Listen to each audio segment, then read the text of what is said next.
Halo netizen, ini adalah Toyota Land Cruiser 70 atau yang sering dibilang sebagai Land Cruiser Bundera ya. Nah, generasi ini tuh udah diproduksi lama banget dari 1984 dan masih diproduksi hingga saat ini. Dan ini barunya, wah, lucu ya gitu ya, mobil dengan model yang udah dari tahun 80-an tapi masih diproduksi dengan kondisi emisi yang ketat dan kondisi standar safety yang ketat juga, tapi masih diproduksi bahkan untuk negara-negara maju juga ya, kayak di Australia, terus di Timur Tengah dan lain-lainnya. Nah, ini mobilnya lagi ada di Glamour Auto Boutique di Pondok Indah. Nanti untuk kontak personnya bisa lihat di description di bagian bawah. Oh ya, by the way, ini adalah yang tipe Workmate.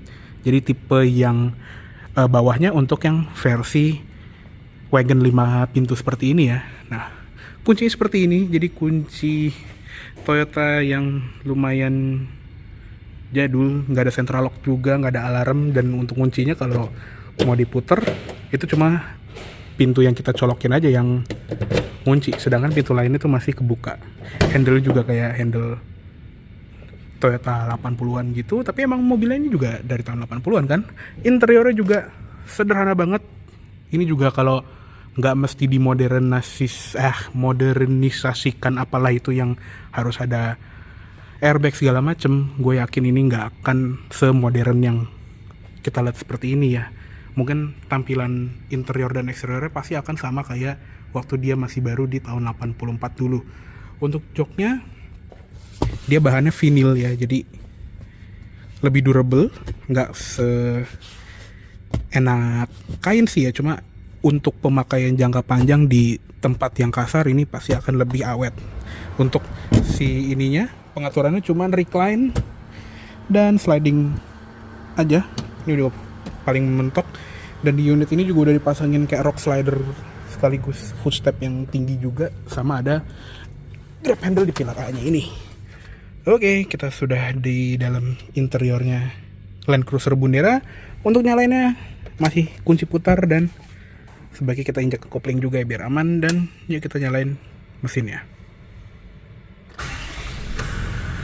Wah, mesinnya juga halus karena emang mesin dieselnya ini sedikit lebih modern dibandingin bodi mobilnya. Nanti akan gue jelasin juga.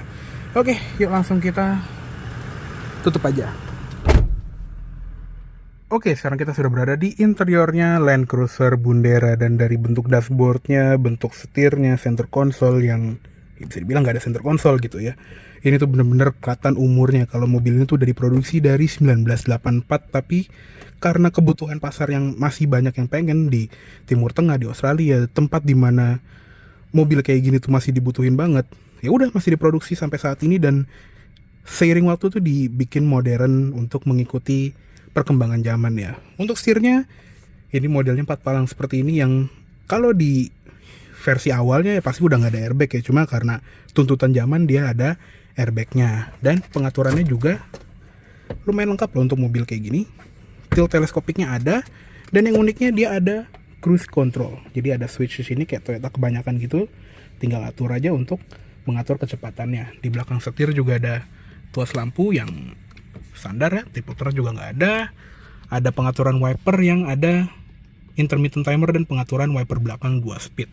Instrument clusternya juga sederhana walaupun bentuknya juga lumayan modern gitu ya. Backlightnya putih, nggak oranye gitu ya kayak mobil 80-an. Di sebelah kiri ada tachometer, di sebelah kanan ada speedometer, di atas ada fuel gauge, ada tekanan oli, dan ada temperatur mesin sama tegangan aki di sini. Untuk layar kecil ini isinya cuman odometer, trip A, trip B. Ini untuk ngatur diesel particulate filter, brightness, dan balik ke odo. Jadi MID aja nggak ada dia ya. Lanjut ke sebelah kanan, ada ventilasi AC yang ini modelnya bulat seperti ini, 360 derajat juga arahnya. Ada banyak tombol kosong dan ada tombol buat diesel particulate filter sama buat idle up, jadi buat naikin RPM gitu ya, sekaligus buat manasin mesin. Di bagian bawah juga ada tuas-tuas seperti ini buat tuas pembuka tangki, tuas pembuka kap mesin. Untuk pedalnya juga masih model gantung yang ini kayak bentuk karetnya mirip seperti di kijang kapsul gitu ya. Dan ada footrest juga untuk naruh kaki kiri. Door trim ini mirip sejam kotak ya kalau diperhatiin. Masih ada panel bodinya, terus door trimnya juga rata banget, ada armrest, handle pintu, dan ada jendela yang masih engkol. Sederhana banget. Untuk di pilar A ada grab handle, sun visor juga segede gaban tapi nggak ada isinya, cuma ada buat instruksi pemakaian sistem 4WD-nya. Spion tengah, manual dimming, dan ada sun visor yang sebelah kiri juga nggak ada cerminnya. Di pilar sini juga ada 2 grab handle, sama ada 1 grab handle buat penumpang belakang. Jok tadi ya, bahannya vinil, rata banget, ya udah nggak ada apa-apa, dan headrestnya bisa diatur. Di bagian sini juga sama, center console ada ventilasi AC, ada tombol hazard, dan kalau yang tipe GXL, tipe di atasnya ini tuh ada jam digital, sedangkan yang tipe workmate ini nggak dapet. Head unit ini juga head unit OEM Toyota yang kayak di Australia gitu ya. Lumayan lengkap, ada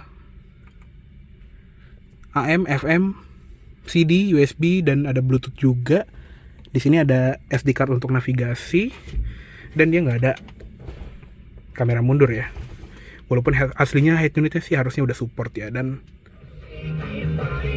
kayaknya speakernya cuma buat di depan doang deh. Ya kurang lebih seperti itu. Dan di bagian bawah ini sistem AC-nya juga basic banget ya, manual. Seperti ini, ada temperaturnya. Terus ada arah AC-nya di sini, ada defogger depan juga, sirkulasi udara, dan ada heater juga. Di bagian bawah ada lighter 12 volt yang masih berfungsi ya, karena memang mobilnya masih baru. Dan di sebelah kiri juga ada asbak. Di bagian sini juga ada tombol defogger belakang, dan seiring perkembangan zaman, mobil ini juga diwajibkan untuk ada stability control dan traction control. Nah ini kalau udah panas tuh dia nyala. Terus di bagian sini juga ada tuas transmisinya, dia manual 5 percepatan, dan udah nggak ada yang matic lagi sih inget gue. Di bagian sini juga ada tuas untuk transfer case-nya ya, untuk memindahkan dari 2H, 4H, dan ada 4 low juga ya buat medan off-road yang berat. Di bagian sini juga ada cup holder yang ini tuh afterthought banget, bener-bener kayak ya udahlah yang penting ada. Di bagian sini juga ada power outlet tambahan sama USB charger tambahan yang aslinya ini nggak dibuat untuk mobil ini, cuma sekali lagi demi perkembangan zaman. Di bagian sini juga ada parking brake, center console, nggak ada apa-apanya, dan bener-bener sekali lagi afterthought banget. Dan di bagian glove box juga sederhana, ada penguncinya dan ada airbag untuk penumpang depan juga. Oke, kayaknya segitu aja untuk di bagian kabin depan dari Land Cruiser 70 atau Bundera ini ya. Yuk sekarang kita lihat ke kabin tengahnya. Oke, sekarang kita lihat ke kabin tengahnya dari Land Cruiser 70 tahun 2022 ini. Nah, untuk di kabin tengah juga bener-bener basic ya. Seenggaknya masih lumayan lega untuk orang seukuran gue. Tinggi gue 170 cm. Ini adalah posisi berkendara gue. Masih ada ruang 2-3 jari. Jadi overall masih oke lah. Di bagian kolong jok depan juga ada ruang buat naruh telapak kaki, walaupun agak maksa sih ya, agak kayak harus begini gitu loh, karena tumpuan dari joknya itu lumayan lebar. Nggak ada AC di belakang juga, jadi di plafonnya cuma ada satu lampu di sini sama satu lagi di sebelah sini. Di bagian kiri kanan ada grab handle, seatbelt 3 titik, headrest adjustable, nggak ada armrest, nggak ada input isofix juga karena emang joknya ini juga nggak didukung untuk naruh jok isofix, dan seatbelt tengahnya masih 2 titik. Terus di bagian door trim sama seperti door trim depan, dia rata, masih ada panel bodi yang kelihatan seperti ini dan nggak ada central locking. Jendelanya masih model engkol dan ada asbak. Lebih penting dibandingin power window kayaknya. Ya kurang lebih seperti itu aja untuk di bagian kabin baris kedua dari Land Cruiser 70 ini. Yuk sekarang kita lihat ke eksteriornya. Aduh ini tinggi juga sih. Yuk kita tutup. Oke, sekarang kita lihat ke ruang mesinnya dari Toyota Land Cruiser 70. Ini agak berat cupnya dan wah ini dia. Dia mengeluarkan mesin. 4500 cc V8 turbo diesel. Jadi ini mesinnya sebetulnya mirip seperti mesinnya Land Cruiser VX 200 gitu ya, cuma disesuaikan tenaganya karena ini yang versi intercooler single turbo. Dia tenaganya itu cuma 202 HP dan torsinya 430 Nm. Kalau yang twin turbo kan lebih bertenaga ya, sekitar 260 HP dan torsinya 650 Nm. Ini lebih diturunin tenaganya supaya yang ngejar durability aja ya. Bahkan di luar tuh ada yang versi tanpa intercooler dan itu tenaganya jauh lebih rendah lagi. Di sini tenaganya tadi ya 202 HP, torsinya 430 Nm. Tenaganya disalurkan ke 4 rodanya melalui transmisi 5 percepatan dan sistem 4WD yang handal banget. Untuk ruang mesin ini juga rapi ya. Intercooler juga segede gaban di atas mesin dan peredamnya juga banyak. Aduh, udah kapnya berat banget, tutup aja yuk. Oke, untuk tampilan eksterior dari Toyota Land Cruiser 70 ini ya bener-bener sesuai umurnya ya gitu ya. Udah dari tahun 84 dan ini juga bukan yang Land Cruiser comfort oriented ya, dia lebih ke off-road oriented, makanya ya bener-bener sesuai peruntukannya untuk off-road. Bahkan di negara-negara yang banyak daerah-daerah ekstrim gitu ya, kayak Timur Tengah, Australia, bahkan di negara kita sendiri ini sering dipakai di pertambangan, terutama di Freeport gitu ya kan, mau rata-rata mobilnya kan pada pakai Land Cruiser 70 semua. Ya emang di negara-negara tersebut tuh masih butuh banget mobil yang kayak gini, karena kalau misalnya kita pakai SUV zaman sekarang mungkin durability-nya nggak sesuai atau nggak setangguh mobil-mobil kayak gini gitu ya. Dan karena ini yang tipe Workmate, dia sedikit lebih lebih trondol lagi dibandingin tipe yang GXL. Grillnya tuh hitam polos gini doang, chrome-nya cuma di logo Toyota, dan kalau yang tipe Workmate bempernya tuh hitam doff dan nggak ada fog lamp-nya. Lampunya juga standar, nggak ada LED apa-apa, lampu senja, lampu utama, dan lampu sen itu juga masih full bohlam. Jadi ya standar. Lanjut ke samping, kalau yang versi Workmate ini dia velg kaleng 16 inci dengan ban yang berukuran 225/95 R16. Jadi tebel banget untuk kebutuhan off-road. Rem depan di sini disc brake ya, di belakang ntar kita lihat. Tapi untuk mobil dengan kondisi yang lumayan tua seperti ini ya, dia lengkap dengan ABS, EBD, brake assist, traction control, dan stability control. Di bagian wheel hubnya ini juga kelihatan ada locking hub ya buat ngunci ke gardan ya kalau nggak salah ya. Mungkin ada yang lebih paham tentang locking hub seperti ini, bisa komen di bawah aja. Sini kelihatan sih ada auto, ada lock. Dan kalau kita ngolong ya, mobil ini tuh masih pakai rigid axle di bagian depan. Jadi durability-nya tuh lebih kuat lagi dibandingin Land Cruiser yang baru-baru kan udah rata-rata udah pakai independent suspension. Di belakang pun juga sama. Di sini ada transfer case-nya, ada kopel, dan ada mesin dieselnya yang lumayan bersih gini ya. Tapi karena ground clearance lumayan tinggi, jadinya enak nih kita bisa ngolong. Di bagian sini juga ada shocknya, ada pernya juga. Dan rata-rata sih nggak ada pelindungnya gitu ya, paling cuma pelindung transfer case ini doang. Kalau misalnya kita butuh off-road yang lebih ekstrim gitu ya, ada pelindung sedikit biar nggak mentok di transfer case. Gardan aja nggak ada pelindungnya tuh, bonggol gardannya udah gitu doang. Per belakangnya seperti ini, masih per daun. Oke, yang bagian teknisnya kayaknya cuma segitu aja.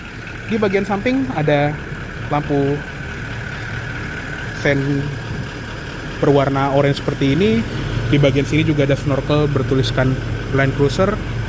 Jadi buat ngambil intake ke mesin gitu ya, dia taruhnya di atas supaya kita bisa nerjang banjir gitu atau nerjang genangan yang ya lumayan tinggi lah ya. Di bagian pintu depan sini juga ada emblem Land Cruiser, spion polos banget kayak punya kijang kapsul gitu, dan masih ada talang air kayak mobil jadul yang ya emang mobil jadul sini. Dan kebetulan di unit ini udah dipasangin aksesoris roof rack gitu ya, dengan tulisan Land Cruiser di bagian depannya. Untuk tangkinya juga bisa dibuka dari dalam atau kita colok kunci. Ini unik sekali, biasanya kan harus pilih salah satu, ini bisa dibuka. Dan untuk kapasitas tangkinya sendiri 130 liter, gede banget. Nah, untuk lampu belakangnya juga sama, masih full bohlam. Lampu remnya double ya, ada di bumper sama di body. Sennya ada di bagian bumper. Dan ada lampu mundur yang masih bohlam juga. Di atas juga ada high mount stop lamp LED, cuma dari bentuknya ini kelihatan banget ini tuh afterthought lagi. Jadi sekali lagi untuk menyesuaikan zaman. Dan ada ban serep yang masangnya di pintu bagasi. Di bagian sini juga ada tow hook. Kapasitas towingnya 3.500 kg. Tapi itu yang brake towing capacity ya. Di bagian sini ada tempat naruh plat nomornya, lampu plat nomor masih bohlam, ada emblem Toyota, dan kalau yang di tipe JXL dia ada emblem JXL di sini ya. Cuma kalau tipe Workmate seperti ini nggak ada emblemnya. Ada defogger juga di kaca belakang, dan dia model kacanya tuh split tailgate ya. Seperti ini. Nah, kalau yang versi wagon 5 pintu ini dia bisa diisi ya 9 orang kurang lebih. Jadi di kalau orangnya kurus gitu ya mungkin bisa 9 orang. Jadi 2 di baris depan, 3 di tengah, dan 4 orang di sini. Sisanya sih gitu doang. Tapi seenggaknya di kaca belakang ini bisa dibuka buat nambah ventilasi. Jadi kayak kijang juga. Ya, segitu aja sih di bagian kabin mobil ini. Nah, untuk nutupnya kita nutup yang ada ban serepnya dulu, baru nutup yang seperempatnya lagi, sepertiganya lah ya. Oke deh, kayaknya cukup segitu dulu untuk review dari Toyota Land Cruiser 70 tahun 2022 ini. Mohon maaf apabila ada salah kata-kata dalam penyampaian review. Dan tadi ya, mobil ini lagi ada di Glamour Auto Boutique Pondok Indah. Untuk kontak personnya bisa lihat di deskripsi di bawah, nanti akan gue cantumkan ya. Oke, terima kasih banyak telah menonton. Sampai jumpa di video selanjutnya. Jangan ugal.